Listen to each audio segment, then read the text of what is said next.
صباح الخير. ولاية ماساتشوستس 1/1/2026. كل شي أبيض. هاي شوارع المفروض. هذا جراج هنا بس جاي ذب ثلج وما حد نظف أصلا يعني. ثلوج هواية نزلت في البارحة. تنظيف مستمر طبعا.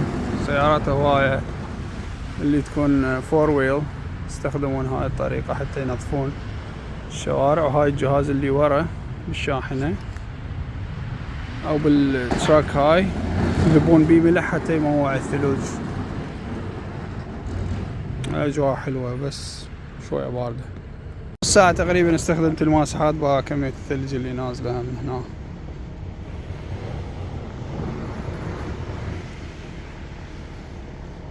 لازم تقعد تنظف الثلج كله.